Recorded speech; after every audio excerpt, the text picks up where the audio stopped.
লোকনাথ ব্রহ্মচারীর কিছু অমীয় বাণী যা আপনাদের জানা খুব দরকার। নাম্বার 1, শোন, মন যা চায় তাই করবি, কিন্তু বিচার করে নিবি আগে।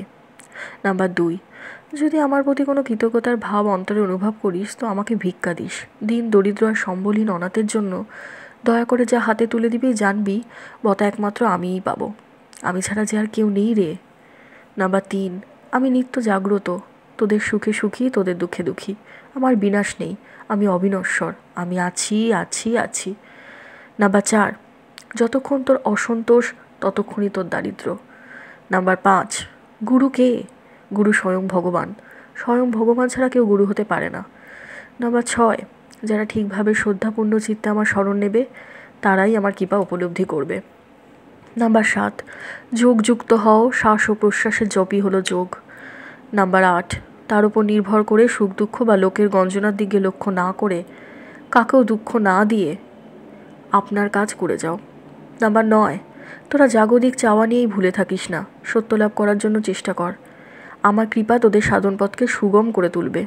নাম্বার 10, মন যা বলে শোন, কিন্তু আত্মবিচার ছেড়ো না, কারণ মনের মতো প্রতারক আর কেউ নেই। মহাপুরুষের বাক্য, শাস্ত্র বাক্যে শ্রদ্ধাবান না হলে প্রকৃত আত্মবিচার সম্ভব নয়। নাম্বার 11, বাক্যবান, বৃত্ত বিচ্ছেদবান ও বন্ধু বিচ্ছেদবান, এই 3 বান সহ্য করতে পারলে মৃত্যুকেও হটিয়ে দেওয়া যায়। তিনি যে অবস্থায় রাখেন সন্তুষ্ট থাকতে হয়, কারণ তিনি মঙ্গলময়, তার ইচ্ছায় বা কার্যে আমাদের অমঙ্গল হয় না। নাম্বার 12, এত পাহাড় পর্বত পরিভ্রমণ করে 2 জন ব্রাহ্মণ বৈদিকেনি, একজন মক্কার আব্দুল গফুর, অপরজন কাশীর তৈলাঙ্গ স্বামী। নাম্বার 13, তোদের ছেড়ে আমি যাবই বা কোথায়, সমস্ত অস্তিত্বের মধ্যে আমি পূর্ণ হয়ে বিরাজ করছি। নাম্বার 14, দীন দারিদ্র অসহায় মানুষের হাতে যখন যা দিবি তা আমিই পাবো, আমিই গ্রহণ করব। নাম্বার 15, ওরে তোরা কি ভাবিস আমি চাই তোরা দুঃখ পাস, রোগ যন্ত্রণা ভোগ করিস? নাম্বার 16, রণে বনে জলে জঙ্গলে যখনই বিপদে পড়বে আমাকে স্মরণ করো, আমিই রক্ষা করব।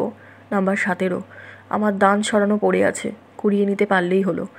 নাম্বার 18, আমি যা ইচ্ছা তাই করতে পারি, তোদের বিশ্বাস নেই, কাজেই তোদের কানে ফল হয় না। নাম্বার 19, গরজ করবি, আহামোখ হবি না, ক্রোধ করবি, ক্রোধান্ধ হবি না।